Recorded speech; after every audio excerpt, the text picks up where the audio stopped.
Hello, ഞാൻ ഉണ്ണികൃഷ്ണനാണ്. നമ്മുടെ തിരുവനന്തപുരത്തെ രാവിലെ നല്ല ഹെൽത്തി ആയിട്ടുള്ളൊരു ബ്രേക്ക്ഫാസ്റ്റ് കിട്ടുന്ന സ്പോട്ട് പറയാം. എല്ലാവർക്കും സുപരിചിതമായിട്ടുള്ളൊരു ഹോട്ടലാണ് കേട്ടോ. ഒരുപാട് വർഷം പഴക്കമുള്ള ഹോട്ടലാണ്. പഴയകാല സെലിബ്രിറ്റികളുടെ ഒരു ഇഷ്ട ഹോട്ടലും കൂടെ ആയിരുന്നു കേട്ടോ ഇത് പറഞ്ഞപ്പോൾ തന്നെ നിങ്ങൾക്ക് മനസ്സിലായി കാണും. ഇതാണ് നമ്മുടെ തിരുവനന്തപുരത്ത് രാവിലെ ഹെൽത്തി ആയിട്ട് കിട്ടുന്ന ഒരു ബ്രേക്ക്ഫാസ്റ്റ് കോംബോ. പുട്ട്, പയറ്, പപ്പടം, പിന്നെ നല്ല അവിച്ച നേന്ത്രക്കായാണ് കേട്ടോ. അരിപ്പുട്ടിന് പുറമെ റാഗിപ്പുട്ടുണ്ട്, ചമ്പ പുട്ടുണ്ട്, ഗോതമ്പ് പുട്ടുണ്ട്. നിങ്ങൾക്ക് ഏത് പുട്ട് വേണമെങ്കിലും സെലക്ട് ചെയ്ത് കഴിക്കാവുന്നതാണ്. പുട്ട്, പയറ്, പപ്പടമാണ് മെയിനായിട്ട് നമ്മുടെ മലയാളികളുടെ ഒരു കോമ്പിനേഷൻ എന്ന് പറഞ്ഞു കഴിഞ്ഞാൽ അതിൻ്റെ കൂടെ അവിച്ച പഴം കൂടെ ആകുമ്പം ചെറിയൊരു ഹെൽത്തി കൂടെ ആവും എന്ന് കരുതിയിട്ടായിരിക്കും ഈ ഒരു കോംബോ ഇവിടെ ഫേമസ് ആയിട്ടാ. പുട്ടും പയറും പപ്പടവും കൂടെ മിക്സ് ചെയ്ത് കഴിക്കാൻ വല്ലാത്തൊരു സ്വാദ് തന്നെയാണ്.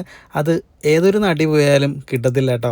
പയറ് നല്ലതുപോലെ ചെയ്തിട്ടുണ്ട്. തേങ്ങയൊക്കെ ചിരണ്ടി ഇട്ടിട്ടാണ് ഈ ഒരു പയറ് അവിച്ചെടുത്തിട്ടുള്ളത് കേട്ടോ. ഇതൊരു കോംബോ ബ്രേക്ക്ഫാസ്റ്റ് ആണെങ്കിലും ഇതിൻ്റെ ചാർജ് എല്ലാം സെപ്പറേറ്റ് ആയിട്ടാണ് അവർ ചെയ്യുന്നത്.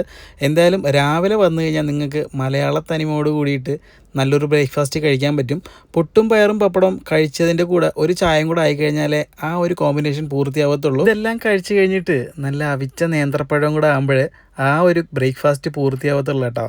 പഴുത്ത നേന്ത്രപ്പഴമായിരുന്നു കേട്ടോ, അതുകൊണ്ട് നല്ല മധുരം ഉണ്ടായിരുന്നു. അപ്പോൾ നിങ്ങൾ രാവിലെ തിരുവനന്തപുരത്ത് വരികയാണെങ്കിൽ തിരുവനന്തപുരം സെൻട്രലിൽ ഗാന്ധാരി അമ്മൻ കോവിലിൻ്റെ നേരെ എതിർവശത്തുള്ള ശ്രീ ഗുരുവായൂരപ്പൻ ഹോട്ടലിൽ വന്നാൽ മതി കേട്ടോ. മുൻ ഇന്ത്യൻ പ്രസിഡന്റ് അബ്ദുൽ കലാം സാറിനും യേശുദാസ് സാറിനും വളരെ പ്രിയപ്പെട്ട ഹോട്ടലും കൂടെയാണ് കേട്ടോ ഇത്.